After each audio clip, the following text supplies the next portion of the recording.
Magaalaa Finfinneetti giddu gala tajaajila wiirtuu tokko lidataa dhaabbilee 20 tajaajiloota adda addaa 119 kennuudhaaf dandeessisu eebbifame.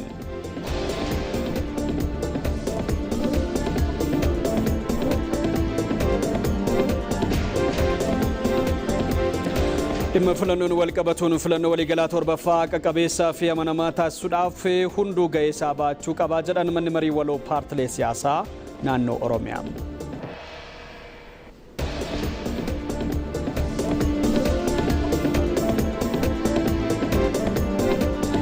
Odeeffannoo biyya alaatiin gamtaan Awurooppaa fi Awustiraaliyaa waliigaltee daldala bilisaa mallatteessan.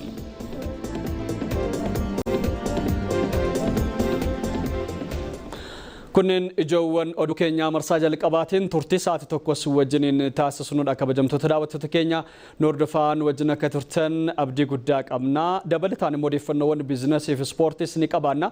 Keessumaayyuu ijoowwan isaanii maalirratti xiyyeeffatu kan jedhu nutti himuudhaaf immoo riippoorteroonni keenyaas istuudiyootti argamanii jiru. Odeeffannoo biizinasiitiin Hawwii Taaffisaa istuudiyootti argamtee jirti. Ijoowwan biizinasii galgala kanaa maalitti fuudhanneessa? Hayyee galatoomii olaanaa akkam jirtu kabajamtoota daawwattoota keenya bifa biyyaarraa odeeffannoo biizinasii guyyaarraaf isinii qindeeffannee dhufnee dursinee ijoosaa maal akka qabannee jirru kan isinitti himnu ta'a. Alergii hortikaalchariirraa galiin doolaara miiliyoona 500 ol argamuusaa ministeerri qonnaa ibseera. Bal'inasaa booda isinitti himna. Odeeffannoo keenya qabanne kan birootiin naannoo Sidaamaatti dandeettii indaastirii fi carraalee mijataa jiru haalaan itti fayyadamuu fi hojiileen qorannoo fi qo'annoo irratti xiyyeeffataman hojjetamuudhaan bu'aan argamuusaa ibsameera. Kanas gara boodaatti isinitti himna. Odeeffannoo keenya birootiin ammoo naannoo Harariitti buufataalee boba'aa 2 gatii mootummaan murteesseen olitti akkasumas immoo karaa seeraan alaatiin osoo gurguranii argaman irratti tarkaanfiin fudhatamuun isaa ibsameera. Kanaaf kan biroo qabannee bal'inasaan gara boodaatti walitti deebina. Guddaa galatoomii Hawwii odeeffannoowwan ispoortiis ni qabaanna. Kabajamtoota daawwattoota keenya galgala kana odeeffannoo ispoortii bifa biyyaatiin xiyyeeffannoon isaa maalirratti kan taasifatedha jechuuf immoo Fayyiraa Margaa istuudiyootti argamee jira. Biyya alaa biyya keessaa maaltu jira itti fufi? Ayyee guddaa galatoon olaanaa daawwattoonni keenyas akka mul'atanii odeeffannoo ispoortii biyya keessaa fi biyya alaa qindeeffanneeti kan jirru. Odeeffannoo ispoortii biyya keessaatiin shaampiyoonaa atileetiksii Itoophiyaa kan marsaa 55ffaa bifa ho'aa ta'een har'a waareen booda eegaleeti kan jiru. Fiigichi xumuraa meetira 10,000 gaggeeffameeti kan jiru. Odeeffannoo kana bal'inaan booddee isinitti himna. Akkasumas gareen biyyaalessa Itoophiyaa tapha gulaalleen dura waancaa Afrikaatiif gara Morokootti maleeti kan jiru. Gita isaa garee biyyaalessaa Saawutoo Pirinsipil waliin qabuuf jechuudha. Odeeffannoo kana bal'inaan qindeeffanneerra. Akkasumas immoo taphoonni taphoonni Piriimiyer Liigii dubartoota Itoophiyaa torbee 21ffaan har'a eegalanii taphatamaati kan jiru. Qabxiiwwan galmaan maal fakkaatu waan jedhamu qabanneerra. Akkasumas immoo Koreenii dhimma ijibbaata kubbaa miilaa kan addunyaa jechuudha. Murtee kaaf Senegaalitti dabarse yeroo akka jiran dhorkeeti kan jiru. Kaaf irraa waancaan Afrikaa mulqabuun isaanii yaadatama. Kaaf Senegaal olii yandoo dhiyaatteen booda murtee kana hojiirra kan oolchine murtaa'eeti kan jiru jechuudha. Odeeffannoo kanas bal'inaan qindeeffanneerra. Zinedine Zidane waggootaniin booda gara leenjisummaatti deebi'uuf odeeffannoo jedhamu jira. Garee biyyaalessaa Faransaay leenjisuu waan jedhamu. Odeeffannoo kanas booda irratti deebina. Kanneen biroo ni qabna. Turtiin keessan waliin haa ta'u. Guddaa galatoomii Fayyiraa daawwattoonni karaa hedduudhaan odeeffannoo biraatiin si eegu boodarraa ulfaadhuun siin jedha. Kabajamtoota daawwattoota keenyaa ce'umsa booda kallattiidhaan gara odeeffannoo gaggabaaboo qabanneetti kan ceenu ta'a.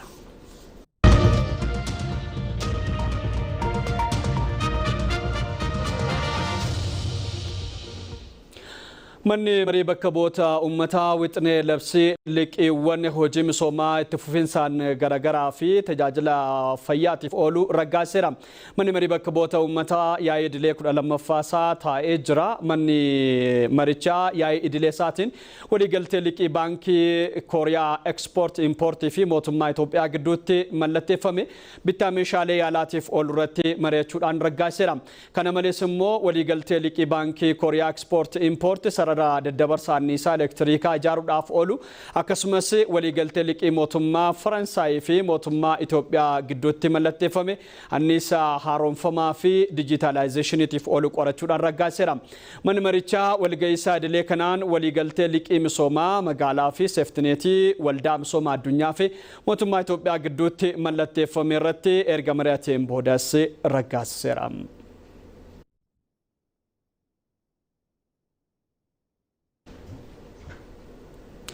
Tattaaffini lammiileen balaa sigigalaafaatiin godina Gaamotti miidhaman deeggaruu fi deebisanii dhaabuudhaaf taasifamu cimee itti fufeera.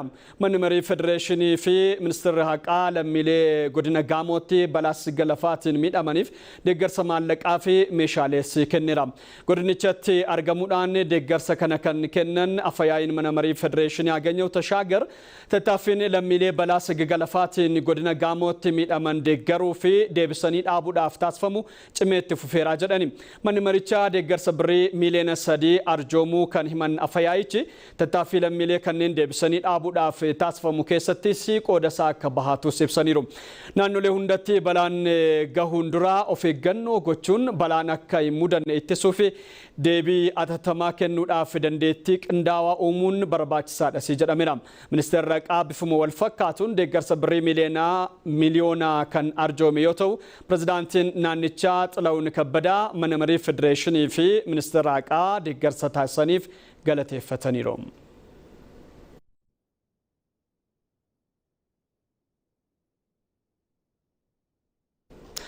Kantiibaan bulchiinsa magaalaa Finfinnee Adaanech Abeebee damee tajaajila wiirtuu tokko masooba kutaa magaalaa Lidetaatti hojii jalqabsiisani. Dameen tajaajila iddoo tokko kutaa magaalaa Lidetaa kun magaalaa Finfinneetti giddugala masoob sadaffaa ta'uu isaatu ibsame. Sirna eebba giddugalichaa irratti kan argaman Kantiibaa Adaanech Abeebee mootummaan kenniinsa tajaajila hojimaata harkifataa keessaa baasuudhaan tajaajila teekinooloojiidhaan deeggarame kennuudhaaf waadaa galee gochaan guutaa jira jedhaniiru. Giddugalli tajaajila wiirtuu tokko Lidetaa kun dhaabbilee 20 tajaajiloota adda addaa 119 kan kennu ta'a.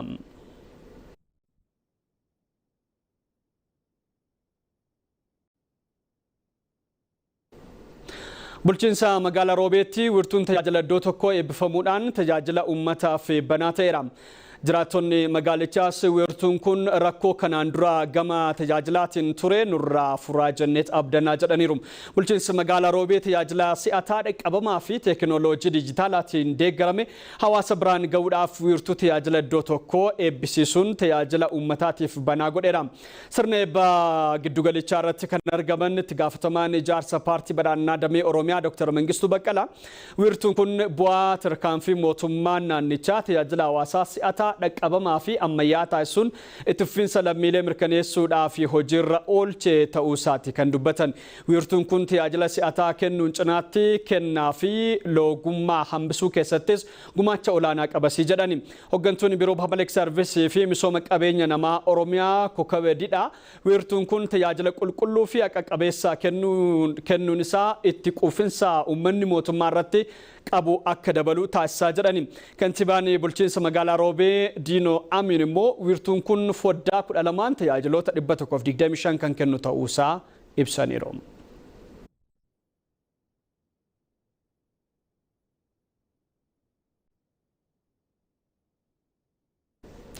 Fayyadamummaa fi hirmaannaan dubartoonni damee siyaasaa hawaasummaa fi dinagdee keessatti qaban guddachaa dhufeera.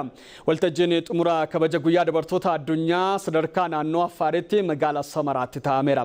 Waltajjii kanarratti ministeerri ittisaa Injiinar Aayishaa Mahammadii fi afyaa'ii taantuun mana marii naannoo Affaar Maayiraam Mahammad dabalatee hooggantoonni olaanoon biroos argamaniiru.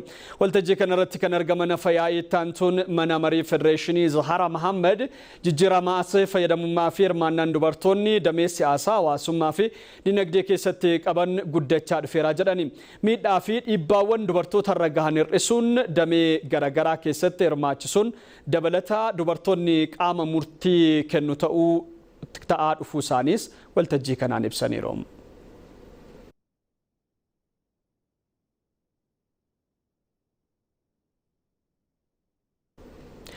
Filannoo waliigalaa torbaffaa qaqqabeessaa fi amanamaa taasisuudhaaf gaheen paartilee siyaasaa olaanaadha jedhan mana marii waloo paartilee siyaasaa naannoo Oromiyaa. Manni marichaa murteessummaa paartileen siyaasaa filannoo qaqqabeessaa fi dimokiraatawaa gaggeessuu keessatti qaban irratti paartilee miseensa mana marichaatiif leenjii kenneera. Leenjii kana irratti paartileen siyaasaa filannoo dura yeroo filannoo fi filannoon booda akkaataa filannoon karaa haqa qabeessaa fi dimokiraatawaa ta'een gaggeeffamu irratti hubannoon leenjitootaaf kennameera. Paartileen siyaasaa biyyattii keessatti dorgoman dhimmoota faayidaa biyyaalessaa irratti waluudhaan dhaabbachuu filannoo gaggeeffamu irratti uummanni abdii akka qabaatuu fi filattootaaf hubannoo kennuu fi filannoodhaaf kaka'umsa kakaasuun haqa qabeessummaa fi nageenyummaa filannoo keessatti gahee isaanii qixaan baachuu qabus jedhameera.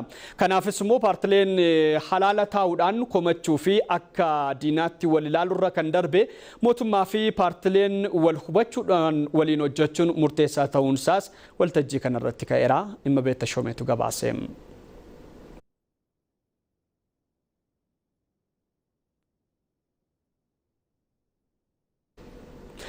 Paartiin bilisummaa fi walqixxummaa filannoon waliigalaa torbaffaan bilisa haqa qabeessaa fi dimokiraatawaa akka ta'u gahee koo nan bahadhaa jedheera. Paartichi mata duree tokkummaan sabdaneessummaan jedhuun manifestoo filannoo waliigalaa torbaffaa irratti ittiin hoogganamu dameelee shaniin qoodamee sifoomseera. Paartichi waltajjii kanaan hundeeffama isaa waggaa torbaffaas kabajateera.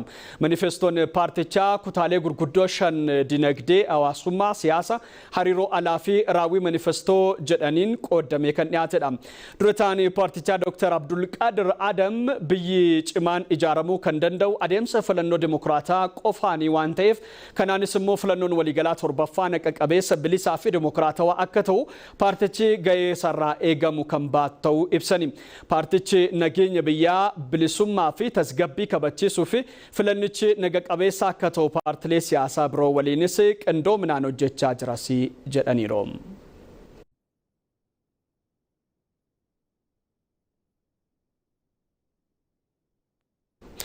Daawwattoota hordoftoota keenyaa odeeffannoowwan bifa biyyaa galgala kanaatti kallattiidhaan simbiraan gahaa kan nuti jirru odeeffannoo biyya alaatti argannetti ceeneerra. Deenmaarkitti filannoo waliigalaatiif sagaleen kennamuu eegaleera. Lammiileen biyyattii hedduun sagalee kennuudhaaf galma Kooppenhaaganitti hiriiruu eegalaniiru jedha gabaasni AFP. Filannoo kanaan paartii biyya bulchaa jiru bakka bu'uudhaan ministeera muummee biyyattii Mette Frederiksen fi paartii mormituu Ventre jedhamu bakka bu'uudhaan immoo ministeera ittisaa biyyattii kan ta'an Troolis Land Paalsen gidduutti dorgommiin cimaan taasifamaa jira jedhameera. Haa ta'u malee paartileen lamaanuu teessuma paarlaamaa biyyattii 179 keessa harka caalaa argachuu hin danda'an jedhamee tilmaamamaa jira. Filannoo kanaan sagalee kennuudhaaf lammiileen biyyattii miiliyoona 4.3 ol galmaa'uun sagalee kennaa jiru. Ministeerri muummee Deenmaark Mette Frederiksen karoora pirezidaantiin Ameerikaa Doonaald Tiraamp Giriinlaand qabachuudhaaf qaban cimsanii mormuun dura dhaabbachuun isaanii lammiileen biyyattii biroo deeggarsa olaanaa akka argatan isaan taasiseera jedhameera. Haa ta'u malee lammiileen biyyattii hedduun mootummaan sagantaalee hawaasummaa tokko tokko addaan kutuu isaatiin wal qabatee nuffii waan qabaniif filannichaan paartii biyya bulchaa jiruuf sagalee caalmaa qabu hin kennanii sodaan jedhus uumameera jedhameera. Paartileen lamaan wayita duulana filadhaa isaanii dhimma Giriinlaand ajandaa akka hin taasifannee fi dhimmoota biyya keessaa kanneen akka gatii nyaataa fi boba'aa, egeree qonna biyyattii, bishaan dhugaatii qulqulluu fi nageenya biyyaa irratti xiyyeeffachuu isaanii AFP'n gabaaseera.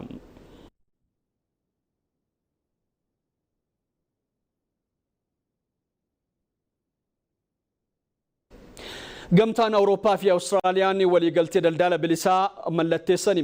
Waliigalteen daldala bilisaa kun yeroo dheeraadhaaf eegamaa kan ture yommuu ta'u daldala bilisaatiin dabalatas qindoomina gama ittisaa fi albuudota salphaatti hin argamne argachuu irratti qaban cimsuu irratti waliigalaniiru. Waliigalteen daldala bilisaa kun sochii daldalaa gamtichaa dhiibbaa US Ameerikaa fi Chaayinaatiin miidhamaa jiru damdaneessa gochuudhaaf kan kaayyeffatan isi jedhameera. Waliigalteen kun marii waggoota sadi booda kan mallatteeffame ta'uun isaa ibsameera. Waliigalticha kan mallatteessan pirezidaantiin Komishinii Gamtaa Awurooppaa Ursula von der Leyen waliigalteen kun dhaloota dhufuuf carraa hojii bal'aa kan uumuu fi gama nageenyaattis immoo qindoomina olaanaa kan fidudhas jedhaniiru. Bara darbee dhaabbileen Awurooppaa oomishaalee doolaara biiliyoona 42.9 fi tajaajila yuuroo biiliyoona 31 gara Awustiraaliyaatti erguu ragaaleen ni agarsiisa. Waliigalteen daldala bilisaa kun immoo bara 2030tti guddina dinagdee waliigalaa biyyattii doolaara biiliyoona 5.4 akka dabalus Awustiraaliyaan beeksiftee jirti.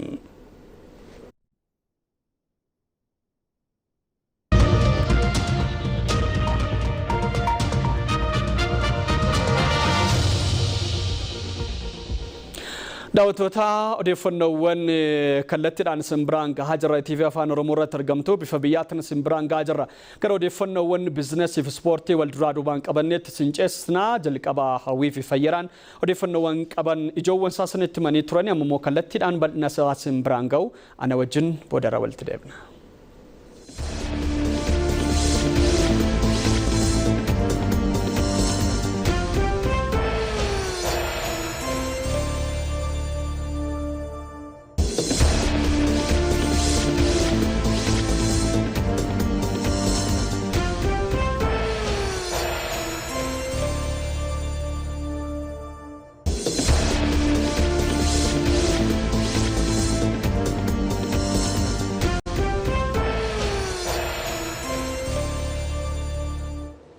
Ashama akkam jirtu kabajamtoota daawwattoota keenya odeeffannoo biizinasii bal'inaan qabannee isinitti himna kan isin waliin turu an Hawwii Taaffasaati hanga xumuraatti nu waliin tura.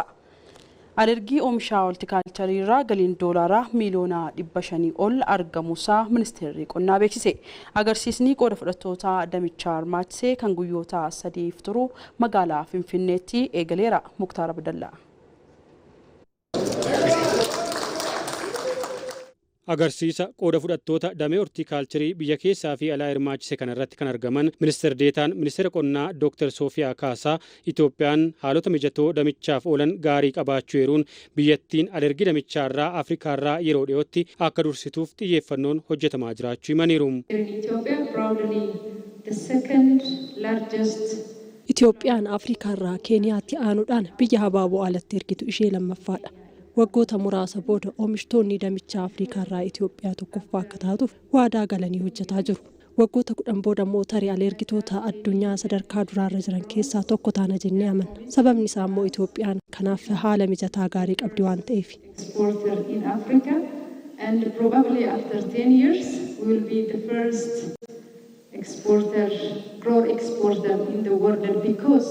Ethiopia has a huge potential for the floriculture sector. Damee hortikaalchariif biyyattiin xiyyeeffannoo kenniteen alergiin damichaa dabalaa jiraachuun kan eerame yoo ta'u bara kanas oomisha damichaarraa galiin doolaara miiliyoona 500 olii argamuun ibsameera. Agarsiisa oomisha hortikaalcharii har'a eegaluun guyyoota 3 itti aananiif turu kanaan oomishtoonni biyya keessaa fi alaa hirmaataa kan jiran yoo ta'u sagantichi qaamolee garaagaraa waliin akka wal quunnamaniif carraa kan isaaniif uumu ta'uu himaniiru. Baay'ee faayidaa guddaadha. Maal irraa tokkoffaa gabaa arganna. Hojii adda addaa hojjechuu dandeenya. Kan nu beeknu barsiisuu dandeenya. Kan isaan beekan barsiisuu danda'u. Waan beeknu as keessa jirra. Waan hin beeknes as keessa jirra. Wanna jirurraa as keessa barannee achirratti hojjenna jennee yaadna. Damee hortikaalchariin haga ammaatti lammiilee 200,000 oliif carraan hojii uumamuun kan himame yoo ta'u fooyya'insa imaammata dinagdee gooroo mootummaan taasiseen damichaan kana caalaa akka hojjetamuuf carraa kan uumu ta'uunis himameera. Riifoormii mootummaan fideetiin doolaarrillee akka argatan liqaan akka mijeeffamuu fi faayinaansiin jechaadha. Faayinaansii sirrii ta'e akka dhiyaatuu fi akkasumallee karaa faayinaansii irratti hanqinoota jiran mootummaaf dhiyeessine inni sunis karaa mammaa fooyya'insa dinagdee dhufeetiin furmaata argatee baay'eensaa immoo irratti hojjetamaa jira jechaadha. Dhibbaa ta'uu baatullee gara deemsa keessa inni kaanis deebi'aa deema garuu keessumaa karaa doolaara argachuutiin faarmoonni yookaan qotee bultoonni nu bira jiran baay'eensaanii sharafa ni argatu, doolaara ni argatu, baankota faana waliin hojjetu, dinagdee isaanii irratti yookaan investimentii isaanii babal'isuuf haala kanaan hojjechaa jiru jechaadha. Sharafni alaa damicharraa argamus yeroo gara yerootti dabaluun damee qonnaarraa bunatti aanuun sadarkaa lammaffaa irratti kan argamu ta'uun himameera. Teekinooloojii lammiilee Itoophiyaan hojiirraa oolanii fi biyya keessatti giddugaloota daataa ijaaraman babal'achuun birmadummaa addunyaa dijitaalaa kabachiisuuf hojiilee ijoodha. Imalli Itoophiyaa dijitaalaa mootummaa fi dhaabbilee dhuunfaa kalaqaa biyya keessatti uumuun hojii hirkattummaa teekinooloojii seenaa taasisuu hojjetamuun itti fufeera. Dabalata qabna. Wayita ammaa birmadummaan addunyaa akka kaleessaa daangaa ofii eeggachuu qofaan kan murtaa'u miti. Kan inni ittiin ilaalamus cimina daataatiin. Biyyaan boonuun ittitee eeggachuu fi utubaa dinagdee kan ta'e odeeffannoon gara kam akka deemuu fi harka nama kamiitti akka kufu sirna dijitaalaaf sodaa guddaadha.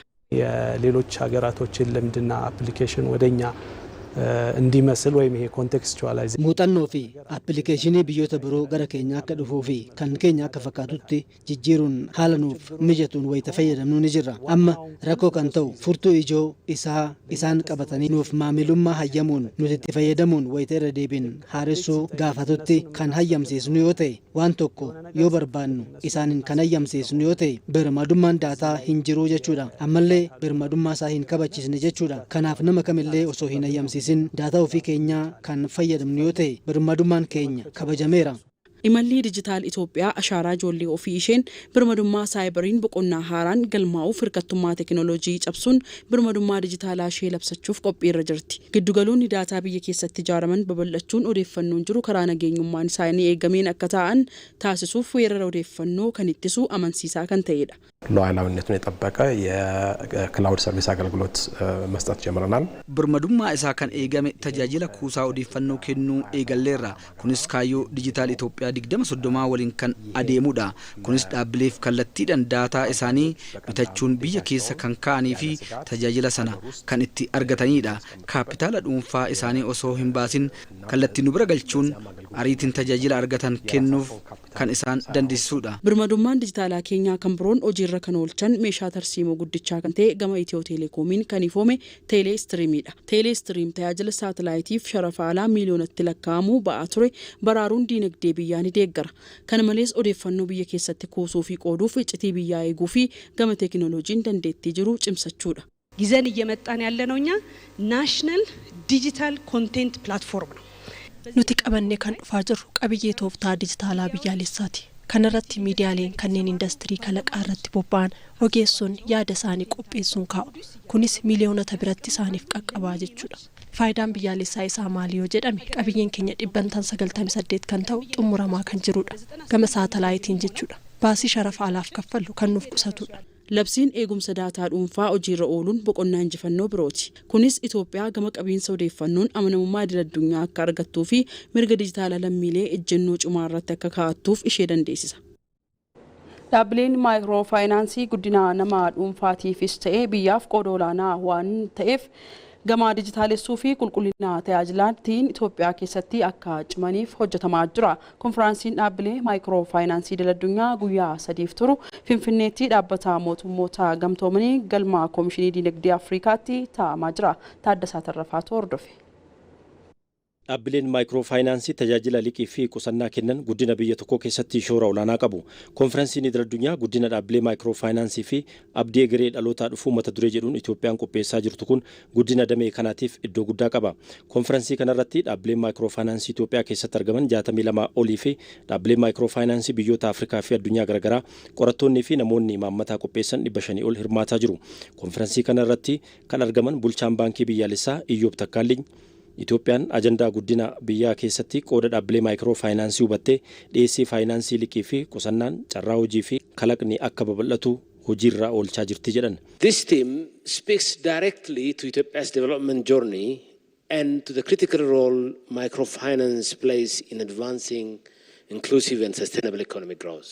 Kaayyoon konfiraansii kanaa kallattiidhaan imala Itoophiyaan guddachuuf keessa dabartee kan agarsiisudha. Qoodni dhaabbilee maayikiroo faayinaansii Itoophiyaa keessatti guddaadha. Guddina itti fufaa fi hammataa ta'ee fiduu keenyaaf dhaabbileen maayikiroo faayinaansii shoora olaanaa baataniiru. Jireenyi nama baay'ee ittiin jijjiirameera. Ammas mootummaan Itoophiyaa damee kana caalaa cimsuu fi teekinooloojiin deeggaruuf hojiin hedduu hojjetamaa jira. Fuuldurattis dhaabbilee kanarratti xiyyeeffachuun diinagdee Itoophiyaa amansiisaa taasifna. Konfiraansiin kun biyyoota akka keenyaa guddinarra jiraniif tarkaanfii guddaadha. Dhaabbilee maayikiroo faayinaansii guddina nama dhuunfaafis ta'ee biyyaaf qooda olaanaa qaba waan ta'eef gama dijitaalessuu fi qulqullina tajaajilaatiin akka ciman baankiin biyyaalessaa seera baasuu fi deeggarsa gargaraa taasisaa jiraachuu Dr. Iyyoob Takkaalliin himanii jiru. Hojii raawwachiisaa olaanaan waldaalee dhaabbilee maayikiroo faayinaansii Itoophiyaa Tashoomaa Kabbadaa akka himanitti Itoophiyaa keessatti waldaaleen maayikiroo faayinaansii guddina biyyaatiif qooda olaanaa baachaa turuu himanii kenna tajaajila ammayyeessuu fi hawaasa xiyyeeffannoo barbaadan biraan ga'uuf caalatti hojjetamaa jira jedhan. እስካሁን በተሰጠው አገልግሎት መድረስ የተቻለው መድረስ ከሚገባን በጣም ትንሹ ነው። hanga ammaatti tajaajilli dhaabbileen maayikiroo faayinaansii kennan gaarii ta'us hanga bira ga'uu qabnu bira hin geenye. Namoota miiliyoona 5 qofa bira geenye. Xiqqaadha kun kana caala deemuu qabna. hawaasni liqeeffatee jijjiiramuu barbaadu hedduudha. Konfiraansiin kun nuuf galtee guddaa ta'a. Dhaabbileen maayikiroofaayinaansii hawaasa galii gadi aanaa qabanii fi dhimma jijjiirama qilleensaa dandamachuu irratti caalaatti hojjetamuu akka qabu kan himan hirmaattonni fandiin maallaqaa dhaabbilee kanneeniif dhiyaachuu akka qabus dubbatanii jiru. የተሻለ ቴክኖሎጂ እየመጣ ነው። ዲኤፍኤስ እየመጣ ነው። ስለዚህ የናሽናል አይዲው እና ሌሎች ኢንፍራስትራክቸሮች ኢትዮጵያ keessatti maallaqa liqeeffachuuf mana qabsiisuu konkolaataa qabsiisuun dirqama ture.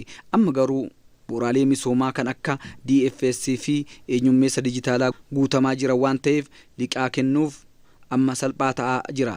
Rakkoon ቴክኖሎጂ kana caala furamuu qaba. አብዛኛው ማይክሮ ፋይናንሶች ምንድነው ያለባቸው ችግር ለብድር የሚሆን ፈንድን በቀላሉ የማግኘት ችግር ነውና ያለው dhaabbileen maayikiroofaayinaansii rakkoon isaanii maallaqa liqeessuuf fandii hin argatan maallaqa uummatarraa qusachiisan qofa deebisanii liqeessan kun furamuu qaba. Konfiraansiin kun guyyoota 3 kan taa'amu yoo ta'u dhaabbileen maayikiroofaayinaansii ardiiwwan garaagaraa muuxannoo isaanii kan itti qoodanii fi namoonni imaammata baasan galteetti argatan ta'a jedhameetu eegama.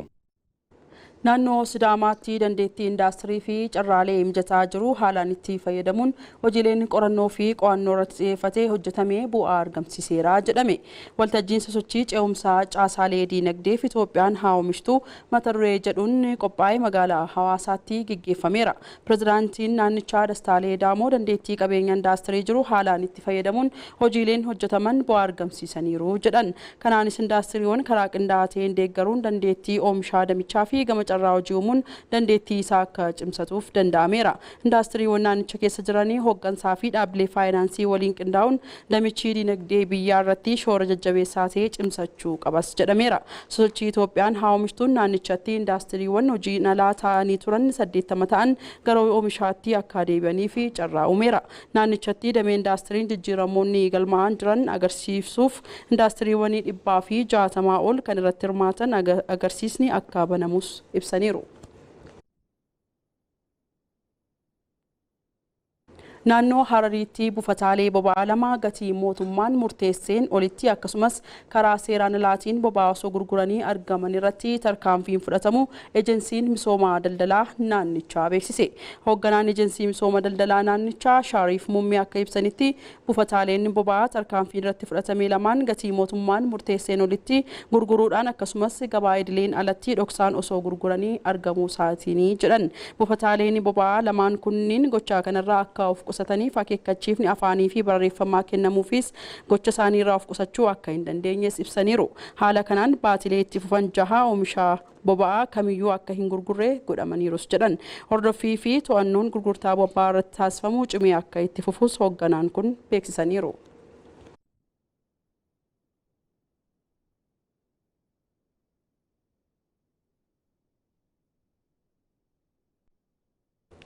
Egaan kabajamtoota daawwattoota keenya odeeffannoon biizinasii guyyaa har'aaf qabannee dhufne kan hangammaatti daawwattan ture waan hordoftaniif galatooma.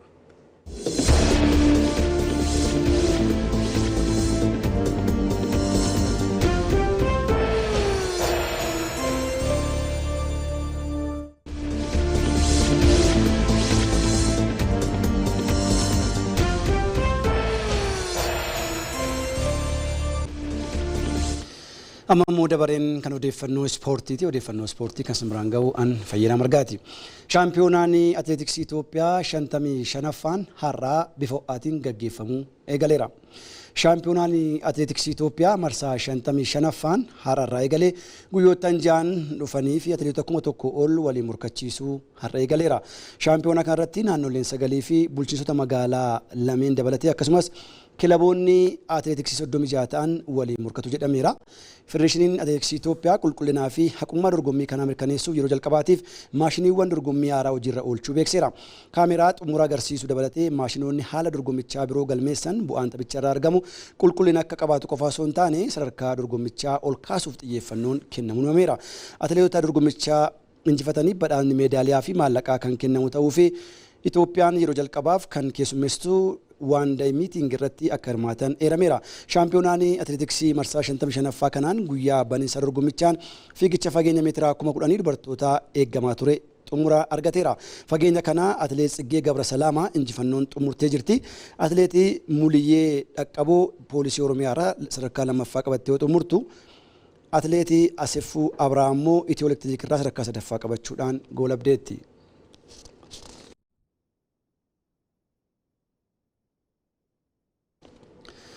Taphattoonni garee biyyaalessaa Itoophiyaa gita isaanii Saawutoomii fi Piriinsiippii moof qophii ta'uu isaanii leenjisaa Yohaannis Saaleen himan. Qophii tapha gulaalleen duraa waancaa Afrikaa 2027 irratti leenjisaa Yohaannis Saaleen ibsa miidiyaaleef kaleessa kennaniiru Tolasaa Bayyanaa.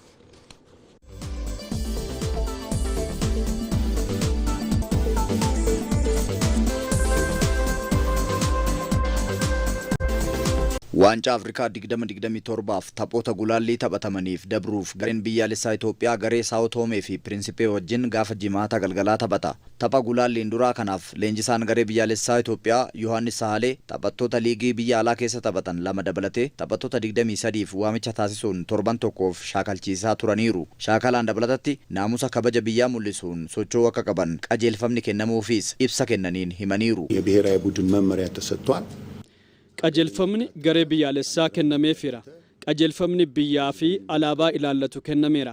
Hojii biyya bakka bu'u akka hojjetan mana nyaataatti, bakka shaakalaatti, geejjiba irrattii fi bakka kamittuu qaama walitti dhufan karaa naamusa qabuun akka keessummeessan itti gaafatamummaan itti kennameera. Bu'uuruma kanaan rakkoon naamusaa tokkollee nun qunnamne. ምንም አይነት ያጋጠመን የዲሲፕሊን ችግር የለም። Shaakala torban tokkoof Finfinneetti shaakalaa turaniin guyyoota 4f guyyaatti yeroo tokko akkasumas guyyoota 3f immoo guyyaatti yeroo 2 shaakalaniiru. Morkattuun Itoophiyaa Saawutoomee fi Piriinsippeenis taphattoota 14 Ispeenii fi Poortugaal irraa waamte dabalatee taphattoota 16 taphichaaf qopheeffatteertii jedhameera. Leenjisaa Yohaannis Sahalee taphattoonni garee biyyaalessaa Itoophiyaa taphicha injifachuuf humna qaban hundaan taphachuuf qophaa'uu isaaniis dubbataniiru. ከየትም ይምጡ ከየትም አይምጡ ዋናው እኛ bakka kamirraayyuu yoo dhufan nuti qophaa'uun waan gochuu qabnu hunda ni goona. Garee injifatu kan murteessu tapha lamaan daqiiqaa 180 taphannu. San dura nuti moo'aa isaan ni moo'amuu waan jennu hin qabnu. Taphattoonni garee biyyaalessaa keenya humna qaban hundaan taphachuudhaan taphicha moo'uudhaan gara garee ittaanutti darbuudhaaf sa'aatii kanatti qophiidha. ወደሚቀጥለው ግሩፕ ለመግባት በአሁኑ ሰዓት ዝግጁ ናቸው። Taphni gulaalliin duraa marsaan jalqabaa jimaata galgala sa'aatii 12 kaasee biyya Saawutoomee fi Piriinsippeen filatte Morokootti taphatama. Taphni marsaa lammataa immoo gara Itoophiyaatti deebi'amuun Direedhawaatti gaafa bitootessa 22 taphatama. የመጀመሪያ ፕራዮሪቲያችን በሀገራችን ጨዋታ ማድረግ መቻል wanti dursa kenninuuf biyya keenyatti taphachuu danda'uudha. Kanaaf kan dursa kennineef Itoophiyaatti tapha keenya taphachuu danda'uudha. Sababni isaas biyya ofiitti tapha taphachuun hiikaa guddaa waan qabuuf በሀገር ማድረግ ትልቅ ትርጉም ስለሚኖር gareen biyyaalessaa Itoophiyaa tapha gulaalliin duraa waancaa Afrikaa gita isaanii garee biyyaalessaa Saawutoomii fi Piriinsippii waliin qabaniif har'a gara Morokootti imalaniiru. Gareen biyyaalessaa tapha kanaaf guyyoottan darban shaakallii biyya keessatti erga taasisaniin booda har'a ganamaa gara Morokootti imaluu isaanii himameera. Garichi balallee xiyyaaraa daandii biyya Senegaal irraan taasisuun gara Morokootti kan imalu.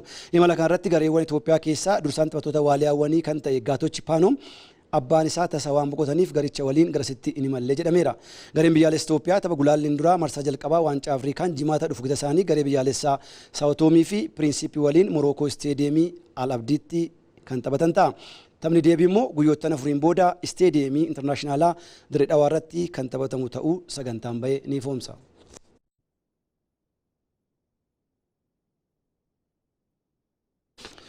Walmorkii Piriimiyer Liigii dubartoota Itoophiyaa torbee 21ffaan morkiiwwan lamarra keessummeesseen eegaleera. Taphni torbee 21ffaa liigichaa kan eegale immoo morkii waareen booda kutaa magaalaa Lidataa fi bulchiinsa magaalaa Adaamaa waliin morkachiiseen.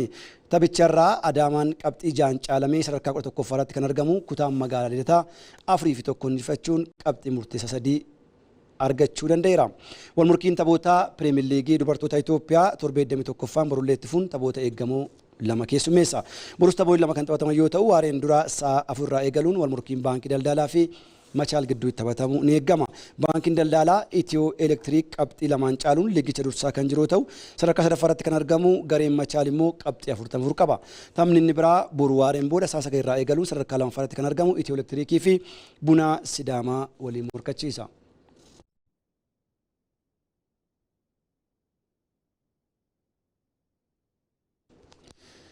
Murteeni kaaf waancaa Afrikaa Senegaal irraa mulquudhaan murteessee akka hojiirra oollee dhorkame. Manni murtii giddu kaleessaa ijibbaata ispoortii kaas murtiin falmisiisaa konfedereeshiniin kubbaa miilaa Afrikaa yookiin kaaf Senegaal waancaa Afrikaa bara 2025 irraa mulquu murteesse yeroof akka hin murtoofne dhorkeera. Senegaal tapha xumura waancaa Afrikaa 2026 Raabaat irratti Morookoo 1-0 injifachuun shaampiyoonaa ta'uu isheen kan yaadatamu ta'uu rakkoo guyyicha uumeen taphattoonni Senegaal dirree keessaa bahuun balleessaadha jechuun Koreen Naamusaa kaaf Morookoo taphicha 3-0 akka forfeen injifattee waancaa fudhattu murteessee ture. Kaaf turtii guyyoota 58 booda waancaa kana Morokoof kennuun mataan isaa dhimma ijoo miidiyaa qofaa osoo hin taane sadarkaa kubbaa miilaa Afrikaa irratti miidhaa geessaa jechuun dhimma balaaleffatamuu qabu ta'uun himameera. Federeeshiniin kubbaa miilaa Senegaal bu'aan dirree irratti argamee jijjiiramuun qabu jechuun mana murtii giddugaleessa ispoortiitti oliyyannoo dhiyeesse manni murtichaas oliyyannoo kana fudhatee murtii kaaf yeroof addaan kutuu ifoomseera. Manni murtii giddugaleessa ispoortii dhimmicha irratti murtii dhumaa kennuuf ji'oottan 9 hanga ji'oottan 12 fudhataa jedhameetu eeggama.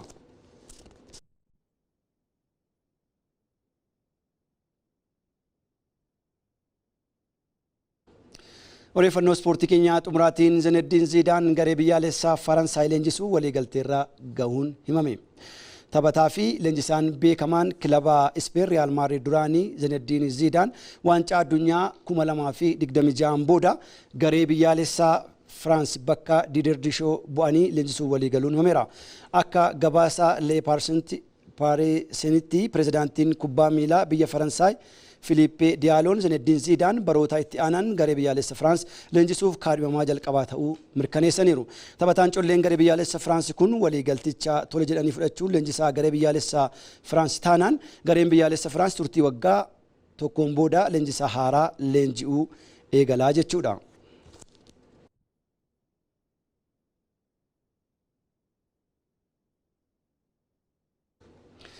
Daawwattoota keenya odeeffannoo ispoortii galgala kanaaf qindeeffannee xumurreeti kan jirru qophiileen ETV Afaan Oromoo ammallee itti fufuu isaa waliin yeroo gaarii.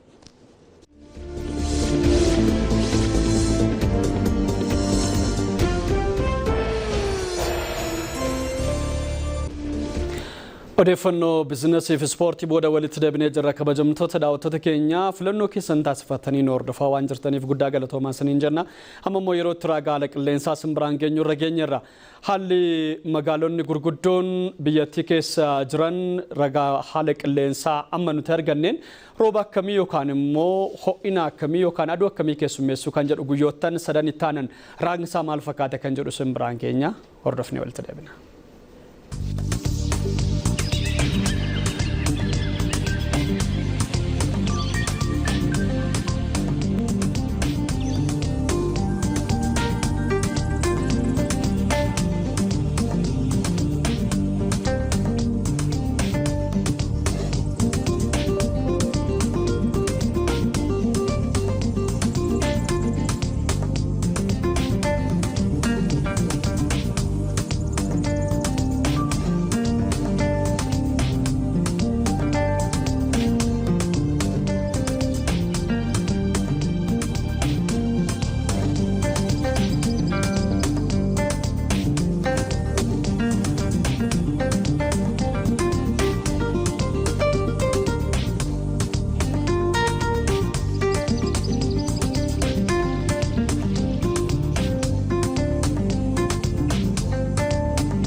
Marsa jalqabaa odeeffannoo bifa biyyaa xumurraatti kan nuti jirru kabajamtoota daawwattoota keenya osoo goolabiin dura garuu ijoowwan yookaan immoo dhuka oduutiin yeroo marsaa lammaffaadhaan deebinu maal qabannee dhiyaannamaa irratti xiyyeeffannaa kan jedhu isin biraan geenya. Egaa akkuma beekamu Itoophiyaan yaadamaa fi yaadota garaagaraatiin waliigaltee tokkorra wantoota ga'uun irra jiraatu hedduudha kan isheen qabdu garaagarummaan bakkeewwan garaagaraatti mul'atu biyyattiin kallattii tokkorraa akka isheen hin adeemneef duubatti harka harkisaa tureera kan jedhamu waliigalteerra waan gahamee jiruuf kanaaf immoo fallisaa marii biyyaalessaa irratti xiyyeeffachuudha. Rakkoo naannolee garaagaraa keessa jiru sabaaf sablammoota adda addaa keessa jiru walitti fiduudhaan akkaataa kamiin furuutu nurra jiraata kan jedhu irratti koomishiniin marii biyyaalessaa hundaa'e hojiilee bal'aa hojjechaa akka jiru beekamaadha. Egaa waggaan tokko dheereffamee fi isa xumuraa irratti kan inni argamu. Kanaafuu mariin biyyaalessaa aga kam rakkoo biyya kana keessa jiru furuu danda'a. Garaagarummaa sabaaf sablammoota biyyattii keessa jiru kana haga kam hanqisuu yookaan immoo rakkoo kanaaf fala ta'uu danda'a kan jedhu irratti xiyyeeffachuudhaan marsaa lammaffaa odeeffannoo bifa biyyaa keenya keessatti kan isin biraan geenyu ta'a. Osoo jennu mariin biyyaalessaa milkaa'uu isaatiif ka'umsa kan ta'uu qabu maatiidha yookaan immoo marii sadarkaadhaan gaggeeffamudha. Isa kanaaf hundumtuu gahee isaa baachuutu irra jiraata. Kanaaf sadarkaa maatiis kaasee sadarkaa mana dhuunfaa keenyaa kaasee haga biyyaatti marii kana milkeessuudhaaf maaltu nurraa eegamaa kan jedhu irratti hayyuu wajjin turtii taasisnee qabannee marsaa lammaffaa keessatti dhiyaanna. Marsaa lammaffaan odeeffannoo bifa biyyaa keenya kanumaan goolabamee jira. Kabajamtoota daawwattoota keenya nu hordofan wajjin turtanii amma waan geessaniif guddaa galatoomaa isiniin jenna. Daqiiqaawwan muraasa booda marsaa lammaffaadhaan odeeffannoowwan haaraa kanneen biroos qabannee kan dhiyaannu ta'a. Olaanaa yaaddessaan ture turtii gaarii.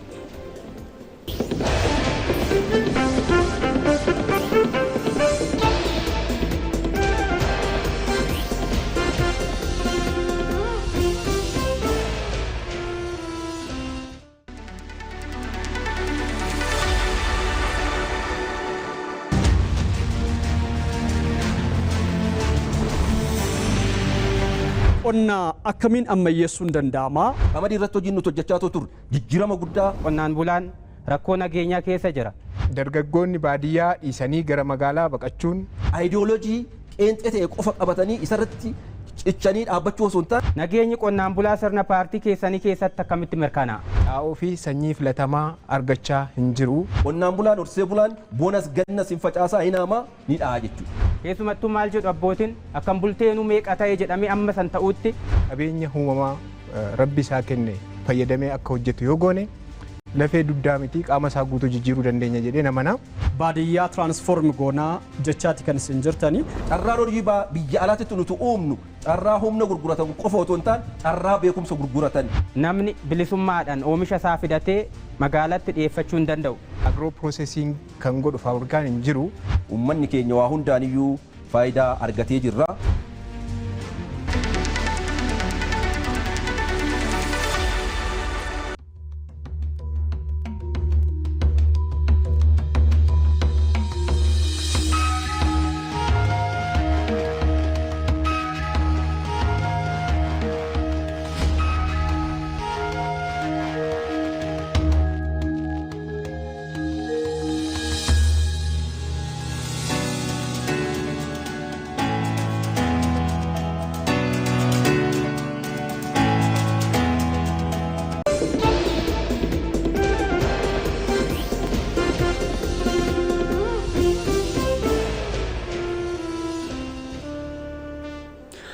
Marsaa lammaffaa odeeffannoo bifa biyyaa irra geenye jirra. Kabajamtoota daawwattoota keenya ETV Afaan Oromoo irraa daqiiqaawwan itti aananiif turtiin wajjiniin taasistuun filattaniin wajjin waan turtaniif guddaa galatoomaa isiniin jenna. Ijoowwan isaa dursuudhaan kan eegallu ta'a.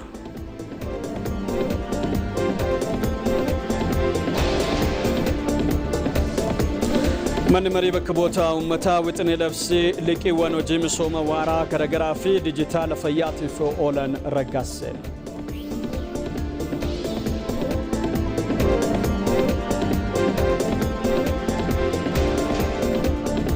Mariin daangaa maatii fi ollaa darbee gara sadarkaa biyyaalessaatti yommuu guddatu hidhata hawaasummaa fi tasgabbii siyaasaatiif utubaa bu'uuraa ta'a jedhame.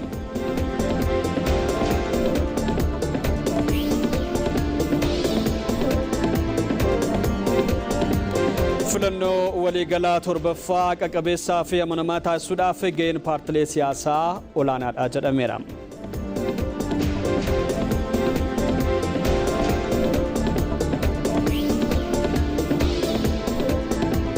Odeeffannoo biyya alaatiin Denmaarkitti filannoo waliigalaatiif sagaleen kennamuu eegale.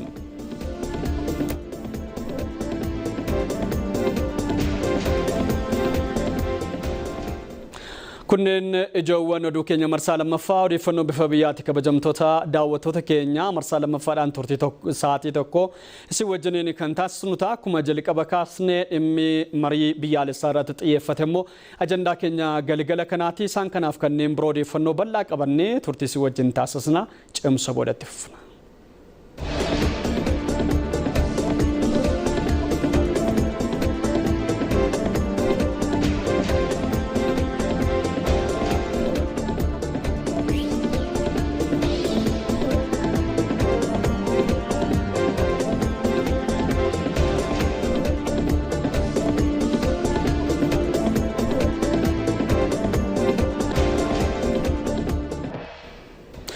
Adulee gaggabaaboodhaan eegallam tattaaffin lammiilee balaa gaggalafaatiin godina Gaamotti miidhaman deeggaruu fi deebisanii dhaabuudhaaf taasifamuu cimee itti fufeera.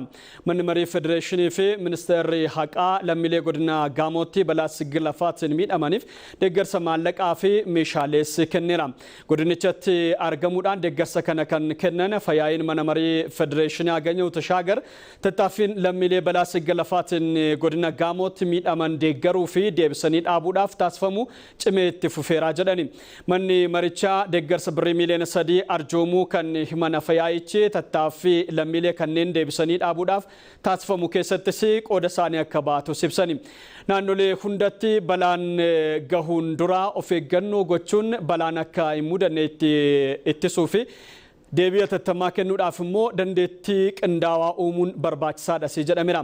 Ministeerri haqaa bifuma wal fakkaatuun deeggarsa kanneen biroos arjoomeeti kan jiru. Pirezidaantiin naannichaa Xilawun Kabbadaa immoo mana marii federeeshinii fi ministeera haqaa deeggarsa taasisaniifis galateeffataniiru.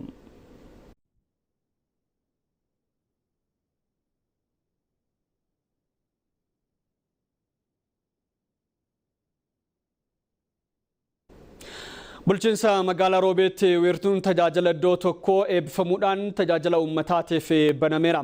Jiraattonni magaalichaas wiirtuun kun rakkoo kanaan dura gama tajaajilaatiin ture nurraa fura jenneet abdannaa jedhan. Bulchiinsi magaalaa Roobee tajaajila si'ataa dhaqqabamaa fi teekinooloojii dijitaalaatiin deeggarame hawaasa biraan gahuudhaaf wiirtuu tajaajila iddoo tokkoo eebbisiisuun tajaajila uummataatiif banaa godheera.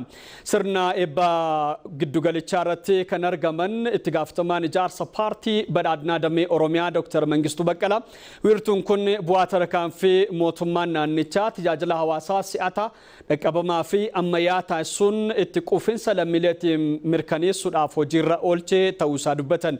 Wiirtuun kun tajaajila si'ataa kennuun cinaatti hannaa fi loogummaa hambisuu keessattis gumaacha olaanaa qabasii jedhaniiru.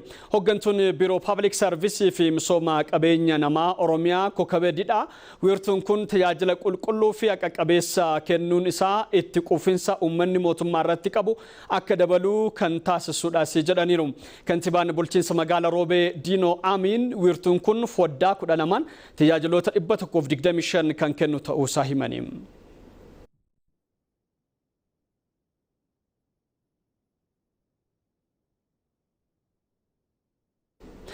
Fayyadamummaa fi hirmaannaan dubartoonni damee siyaasaa hawaasummaa fi dinagdee keessatti qaban guddachaa dhufeera.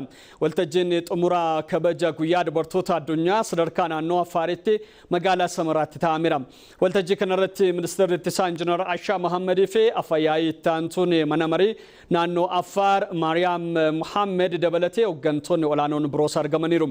Waltajjii kanarratti kan argaman afayyaa'ii itti aantuun mana marii federeeshinii Zaharaa Mohammed jijjiiramaas fayyadamummaa fi hirmaannaan dubartoonni damee siyaasaa hawaasummaa fi dinagdee keessatti qaban guddachaa dhufeera jedhani. Miidhaa fi dhiibbaawwan dubartoota irra gahan hir'isuun damee garaagaraa keessatti hirmaachisuun dabalataan immoo dubartoonni qaama murtii kennuu ta'aa dhufuusaas waltajjii kanarratti himani.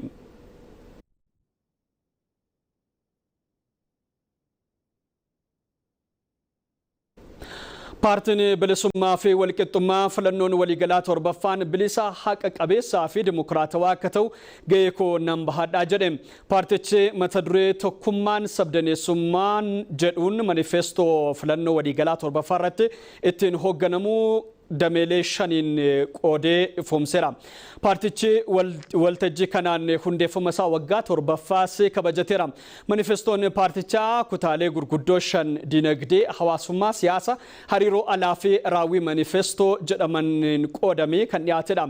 Durataan paartichaa Dr. Abdulqaadir Adam biyyi cimaan ijaaramuu kan danda'u adeemsa filannoo dimokiraataa qofaan waan ta'eef kanaafis immoo filannoon waliigalaa torbaffaan qaqqabeessaa bilisaa fi dimokiraatawaa akka ta'u paartichi gaheerraa eegamu ni bahatas jedhani. Paartichi nageenya biyyaa bilisummaa fi tasgabbii kabachiisuu fi filannichi naga qabeessaa akka ta'u paartilee siyaasaa kanneen biroo waliinis qindoominaan hojjechaa jiras jedhaniiru.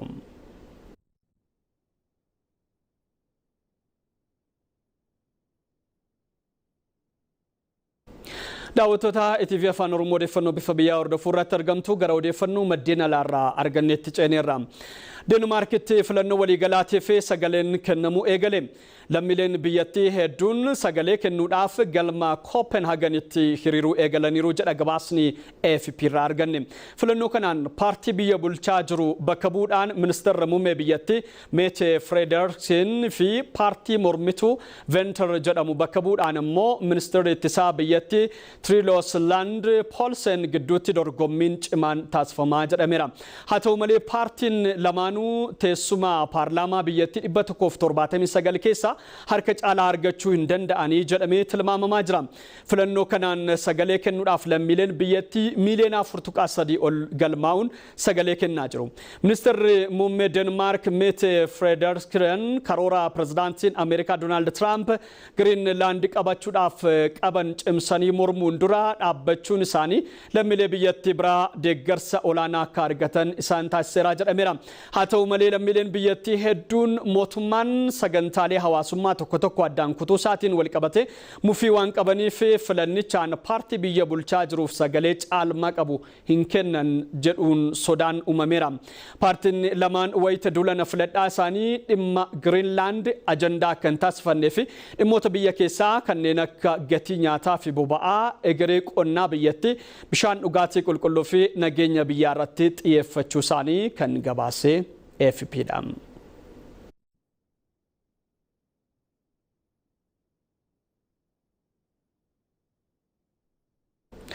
Oduu biyya alaa kan biraatiin gamtaan Awurooppaa fi Awustiraaliyaan waliigaltee daldala bilisaa mallatteessan. Waliigalteen daldala bilisaa kun yeroo dheeraadhaaf eegamaa kan ture yoo ta'u daldala bilisaa dabalataas qindoomina gama ittisaa fi albuudota salphaatti hin argamne argachuu irratti qaban cimsuuf waliigalaniiru. Waliigalteen daldala bilisaa kun sochii daldala gamtichaa dhiibbaa US Ameerikaa fi chaayinaatiin miidhamaa jiru kan dandamachiisu taasisuudhaaf kan xiyyeeffatamedha jedhameera. Waliigalteen kun marii waggoota sadiin booda milkeeffame ta'uun isaa ibsameera. Waliigalticha kan mallatteessan pirezidaantiin Komishinii Gamtaa Awurooppaa Ursula von der Leyen waliigalteen kun dhaloota dhufuuf carraa hojii bal'aa kan uumuu fi gama nageenyaatiinis immoo qindoomina olaanaa kan fidudhas jedhaniiru. Bara darbee dhaabbileen Awurooppaa oomishaalee doolaara biiliyoona 42.9 fi tajaajila yuuroo biiliyoona 31 gara Awustiraaliyaatti erguu ragaaleen agarsiisa. Waliigalteen daldala bilisaa kun immoo bara 2030tti guddina dinagdee waliigalaa biyyattii doolaara biiliyoona 5.4 akka dabalus Awustiraaliyaan beeksiftee jirti.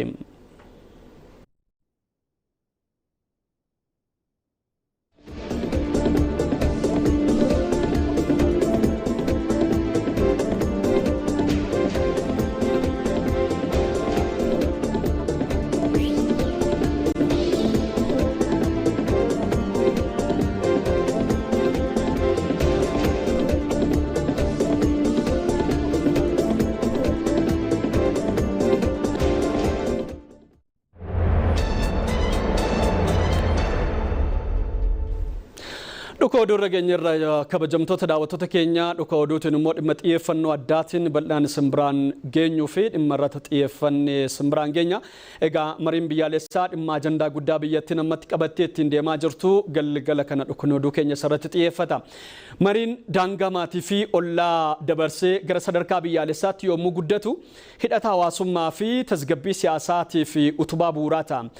Mariiwwan xixiqqoon sadarkaa qe'eetti taasifaman immoo rakkoolee waloo waliin furuuf dandeettii uumuu qofa osoo hin taane lammiileen dhimmoota biyyaalessaa irratti abbummaadhaan akka itti mari'atanii fi abbummaan akka itti dhaga'amus kan taasisudha.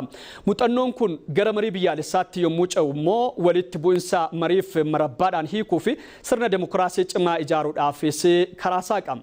Yerusaalem Shimallis dhimma kanarratti xiyyeeffachuudhaan gabaasattaa nu kana qindeessiteetti. Walitti bu'insonni xixiqqoon bifa isaanii jijjiiruun hariiroo gaarii jiru akka hin balleessine duudhaalee Itoophiyaanummaa mariif marabbaan rakkoo hiikuuf gargaaran fayyadamuun rakkinicha furuun murteessaadha. Walitti bu'insota manaa kaasee hanga ollaatti akkasuma sadarkaa biyyaalessaatti uumaman hiikuun Itoophiyaa nagaa fi badhaate uumuuf tattaaffii taasifamu keessatti mariin qooda olaanaa qaba. እንደ መጽሐፍም ሲናገር የራሱን ቤት መስራት ያልቻለ የሌላ ሰው ቤት akkuma macaafni qulqulluun jedhutti namni mana isaa ijaaruu hin dandeenye mana nama biraa ijaaruu hin danda'u.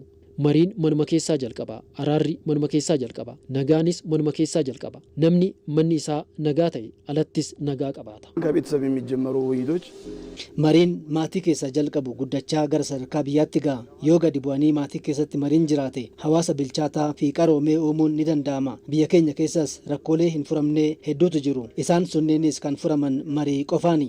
ሀገር እንደ ሀገር biyyi akka biyyaatti babal'achaa fi dhiphachaa kan deemtu odeeffannoowwan barbaachisoo hin taaneen kanaafuu sana hunda dhiiftee bakka jirtu teessee yommuu dhaggeeffattu marii fi wal hubannaan yoo jiraate hubannoon kee babal'achaa deema. Kuni ammoo yommuu walitti dhufnu wal dhaggeeffannuu fi yaada walii kenninuudha. Itoophiyaanonni walitti bu'insota yeroo adda addaatti isaan mudatan mariin hiikaa har'a gahan. Amma immoo sadarkaa biyyaalessaatti biyyi mariin haa ceetu dhaadannoo jedhuun hojiileen bal'aan hojjetamaa jiru. ሀገር በምክክር ተሻገር ስንል biyyi mariin haa ceetu yommuu jennu maal irraa ishee ceesifna? Walitti bu'iinsa loogii fi hiyyummaa irraa biyya ceesisuun kan danda'amu waliin mari'achuudhaani. Ceesisuu yommuu jennu keessumaa yeroo hunda walitti bu'iinsaa fi dukkana keessa jiraachuu irraa gara ifaatti ba'uu jechuudha. Kan nuyi ceesifnu walitti bu'iinsa irraa gara nagaatti, hiyyummaa irraa gara badhaadhinaatti. Koomishiniin marii biyyaalessaa biyyi rakkoo keessa jirtu keessaa akka baatuuf qaamolee ilaalcha adda addaa fi garaagarummaa siyaasaa qaban hunda hirmaachisee hojjechaa jira. Hojiin koomishiniin marii biyyaalessaa jalqabe kunis akka milkaa'u hirmaannaa lammiilee hundaa barbaada.